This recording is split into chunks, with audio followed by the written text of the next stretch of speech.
Well, let's do the important business first before we get to the learn together. Whenever we have birthdays, we like to sing the birthday song. And I know you might think that means there's birthdays every week, but you'd be surprised how many people don't like to let you know that it's their birthday. And then there's those people who do like you to know that it's their birthday because they want to celebrate that, and they should. And if you're one of the people, by the way, who doesn't like to let people know it's your birthday, you should because it's important. Celebrate your birthday. You are worth celebrating. So we're singing the birthday song today. For anyone who's having a birthday today, anyone who's having a birthday this week, say, Marin. Where'd she go?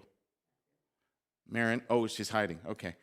Marin's having a birthday on Wednesday. So I'm going to sing the birthday song. Please sing the birthday song in your heart. Who? Tristan? Schaff as well? Oh, excellent. Great. Yes, so the birthday song. Do we have it handy? I could go solo. Happy birthday to you, oh happy birthday to you. May you feel Jesus near every day of the year. Happy birthday to you, oh happy birthday to you. Have the best year you've ever had. Yay! Happy birthday, everyone who's having a birthday this week. It's really important to celebrate you. It is. Whoever you are, however you find yourself, it's really important to celebrate you. This is actually, it's not a terrible segue, but it's a little bit of a terrible, awkward segue. I don't know if you've noticed, but I have tattoos. Lots of people don't like tattoos. I'm sorry about that. Lots of people really do like tattoos. They've become quite popular. What I like about tattoos is that for me, it's always something that's meaningful to me. And like if it's not, I wouldn't do it. I wouldn't get it. And by the way, just while we're talking about it, it's something that you should only do when you're older and have the wisdom of years and experience and the years of the wisdom and experience of hearing your parents tell you you shouldn't. Okay, so all of mine mean something. I got some music here. I got a little heart here. This is the heart that I have. You probably can't even see these, but this is the heart that I have because Lori has this one on her left wrist so that when we hold hands, our hearts touch. I have a beet because I hate beets, and it reminds me that God loves everyone. I got a really nice quote here about we make the road by walking. I got a sun and moon here with stars and some trees here. And this one, it's an angel. You'd be surprised how many people look at this and say it's a fairy. They go, hey, that's a nice fairy. And I go, it's an angel. You can tell it's an angel. It's really obvious it's an angel. It's also really obvious by the red hair that it's Lori. But it's an angel, and you can tell because it has feathered wings. Angels have feathered wings. Everybody knows that. Fairies don't have feathered wings. They have that kind of funny, almost like, like dragonflies have that kind of thing. Angels have feathered wings. It's an angel. Okay, now that we're clear on that, you'd be surprised how many people kind of just go, oh, it's a fairy. And they like it, or don't because it's a tattoo. But it's an angel. But there's a lot of people who kind of look at it and go, it's funny how sometimes you look at things and you see something different, entirely different than somebody else, especially with people.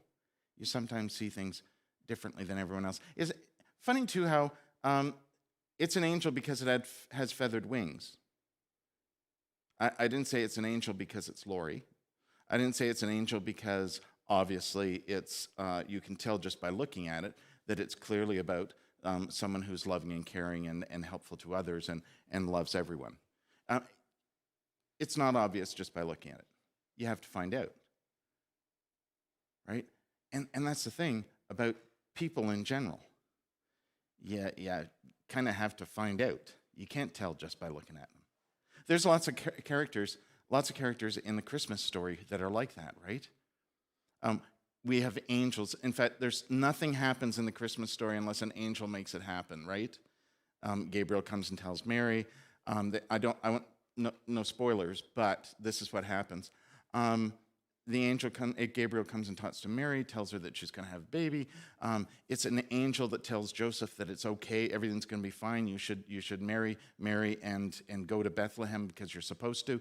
And when they get to Bethlehem, who announces to the shepherds that the baby's been born? Well, it's more angels.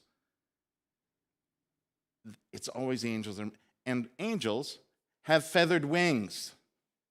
They also wear white gowns and have halos. That's an angel. Except it's not, right? We always picture them that way, but angels don't always look like that. And you know that, I bet, because I bet you meet angels all the time. Angels that help you and take care of you. Angels that bring you messages, things you need to know. Angels that help the story move ahead. And sometimes, I'm going to guess 99% of the time, they don't have feathered wings, they don't wear white robes, and they don't have halos. And even a lot of that time, I bet they look exactly the opposite. I bet they look exactly the opposite. They could be dirty and smelly and all that stuff. That's why you got to be really careful that you don't decide what somebody is or how they are or who they are just by looking at them, right? Jesus was always really good at that. Didn't matter what somebody looked like or sounded like.